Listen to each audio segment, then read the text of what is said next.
여성의 치마 사이즈가 유방암과 관련 있다는 이야기 들어보셨나요?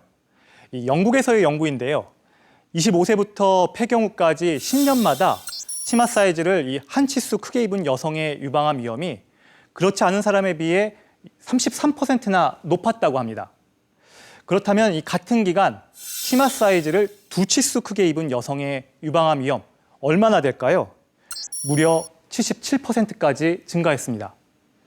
이번 연구 결과는 특히 복부의 비만이 암과 관련성이 크다는 사실을 말해줍니다.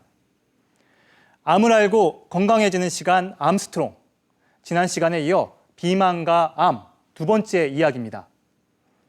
이미 암에 걸려 치료를 받았다 하더라도 적정 체중은 생존 그 자체라 말할 수 있습니다. 대장암 환자 4천여 명을 관찰한 연구를 보면요. 고도 비만인 경우 재발이 38%, 재발 혹은 전이돼 사망할 가능성도 36% 증가한 것으로 나타났습니다. 그렇다면 체중을 감량하면 암 위험도 함께 줄어들까요? 만약 유방암 환자가 체중을 3kg 정도 감량하고 그 체중을 5년간 유지했을 경우 사망률이 70%나 줄었다는 연구 결과도 있습니다. 암 예방을 위한 체중 관리 중요하겠죠?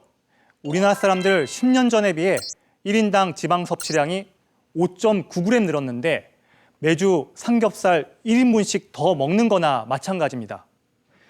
당류 섭취량 또한 꾸준히 늘고 있는데 특히 가공식품을 통한 당 섭취가 많습니다. 반면 건강을 위해 운동을 하는 사람들은 오히려 줄어드는 추세인데요. 근력 운동을 실천하는 사람은 5명 중 1명에 불과하고 걷기 운동을 실천하는 사람도 5명 중 2명에 그쳤습니다.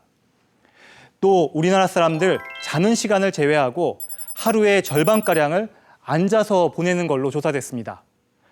오래 앉아서 생활하는 습관은 많은 분들의 고민거리인 복부 비만과 직결되는데요. 왜 그럴까요? 인체가 흡수한 에너지는 근육에서 가장 많이 쓰입니다. 그런데 자리에 앉으면 90초만 지나도 인슐린과 관련된 세포 반응이 멈추기 시작하고 30분이 지나면요, 중성지방이 빠르게 증가하기 시작합니다.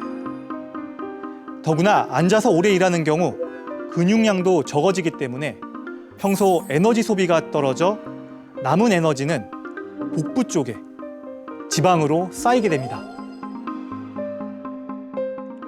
미국 하버드 대학에선 암 발생률의 20에서 40%, 암 사망률의 50%를 줄일 수 있는 4가지 생활 습관을 발표했습니다. 금연, 금주, 적정 체중의 유지, 마지막으로 운동인데요. 하루 30분 이상 땀이 날 정도면 좋습니다. 비만의 예방과 치료, 이제 우리 한국인에게 암 예방을 위한 필수 사항입니다. 먹고 마시는 것은 물론 생활 습관까지 작은 노력의 시작, 머지않아 건강이라는 선물로 돌아올 것입니다.